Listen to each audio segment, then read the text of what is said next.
Right. Bismillahirrahmanirrahim. Assalamu alaikum, everyone. It's truly an honor to be here today and to speak to such an amazing audience here. And I would like to thank Learning Alliance for organizing this. Learning Alliance has a big name in Pakistan in the field of education. So it's exciting to be here and to speak to the students of Learning Alliance. The title of my talk today is The Power of Choice in a World Full of Pressures. We will first touch upon the latter part of the topic, which is why is there pressure around us? And then we'll move on to what we can do to cope up with that. And what I mean by power of choice. So, a world full of pressures. You would agree that we all are facing stress, pressures in one form or the other. So my journey has been a journey of struggle, of resilience and perseverance. And I'll tell you how. So I joined this department called the Child Protection and Welfare Bureau in 2019. And when I joined this department, I did not know what struggle I would, go through to get anything done. My mission was to revamp this department. When I joined, nobody had heard of this department, the Child Protection and Welfare Bureau. So my aim was to bring it on the map of the country so that people know about it, so that people have awareness about child abuse, child protection, child torture, all of that. So initially I joined, I was excited, but then I had to face a lot of obstacles, and then overcoming it was not easy. We live in a male-dominated society, whether it's corporate world, whether it's government departments, whether it's the political environment, everywhere. So getting myself accepted and getting my decisions implemented in this government setup was very, very tough. There were moments where an environment was created so that I would give up and I would leave my job and go back home. But faith, determination, resilience, and perseverance was what kept me going, basically. And it's actually not easy to be the youngest person, being a woman in this big setup and getting implementation done.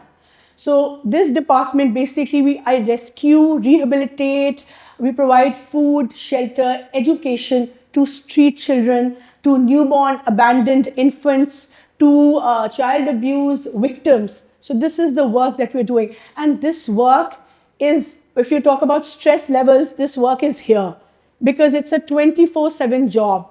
There is no break. Even at 12 a.m. in the night when a case comes, I have to be on high alert. I have to make sure action is taken immediately. Otherwise, that victim will suffer. And I'm responsible for all children in Punjab. So it has been tough.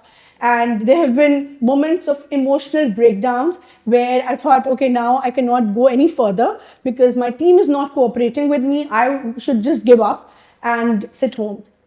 But my faith in God, faith in myself is what kept me going, and the willingness to bring about a change in the system, to break the status quo and bring reforms in our system is what kept me going. I want to tell you one thing, that when we're dealing with pressures, we often think it's the end of the world, but it actually is not. We are going through a different state of mind. You all sitting here are not your state of mind. You are not depressed, you're not anxious, you're not happy. It's actually what you're feeling. You're feeling these things.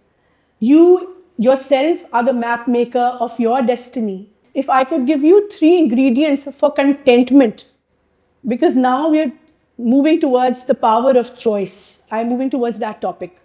So if I was to give you 3 ingredients for contentment and for becoming the map maker of your own destiny, it would be, the first one is you yourself. How?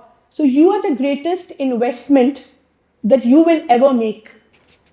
Invest in your mind, invest in your heart and invest in your mental state, which we often take for granted, but it is very important.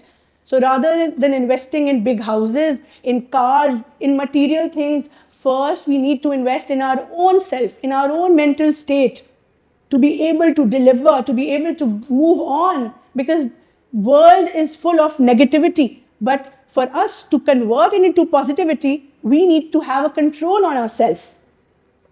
If you talk about Surah Rahman, فَبِأَيِّ آلَاءِ رَبِّكُمَا تُكَذِّبَانِ, it says that God has blessed us with everything. And the biggest thing is the power to choose, to make our decisions ourselves. So please don't deny those blessings. There is an army inside you, and there are angels beside you to protect your decisions. Turn your eyes inward rather than looking at worldly pressure, stress that I was talking about, and negativity. People are pulling you down. People are not letting you go up the ladder. Rather than that, look at yourself from inside. Build yourself, build your own confidence. Give yourself confidence to move on and achieve your goals. The second thing is power of choice, which I slightly touched upon. So every single choice you make, no matter how small it is, it shapes your destiny. The choice to smile and say Assalamu alaikum, the choice to drink water, the choice to eat healthy food instead of burgers and pizzas and junk and popcorns, right? It is our own choice about what we are doing, about what we eat. The choice to try again instead of giving up and losing hope, that's our own decision. Your luck is not written somewhere else. It's actually written by the decisions you make every day. So you must stand by them also. The third ingredient for contentment is living in the present moment. This moment, here right now, where I am, where you are sitting, all of us together, the sky that we see, this auditorium where we are present, the air that we are breathing, living in this moment. Life does not happen tomorrow, and life has not happened yesterday. Life is what is happening right now. So living in the present, putting all your effort towards what you're doing now is what's most important. Not thinking about, oh, if I do this, that will happen. No. And, making yourself negative and letting any negativity affect you. But living in present, concentrating and focusing on what you are doing now and giving it your best. That's a very important ingredient. The choice I make in this moment to I have shared my vulnerabilities with you by sharing my experience, right? My failures, how I grew. So this is where life truly exists. When you go home today, just do one thing. Talk to yourself. Talk about anything that you're in conflict with. You can be in conflict with your partner. You can be in conflict with a parent. You can be in conflict with your own feelings and emotions. Sometimes there is a disagreement going on inside us, right? So talk to yourself, discuss with yourself, appreciate yourself and love yourself. Honestly, if we are not able to love and appreciate ourselves, nobody in the world will appreciate us. Nobody. So first, believe in the power of yourself. You are something good. You are doing good. I love myself. I would appreciate myself. Every night I think about what good I have done on that particular day. And I say, oh wow, Sarah, this is very good. You did this thing today. This was very productive for the children, right? Because that's my field. So everyone needs to do that every night and speak to yourself with kindness. And only then the world will treat us with kindness. So I hope my point was clear, that believe in the power of decision making, because that is the only ingredient that can take us towards success. Thank you so much for this honor. Pakistan Hamesha Zindabad. Thank you, Ms. Anna.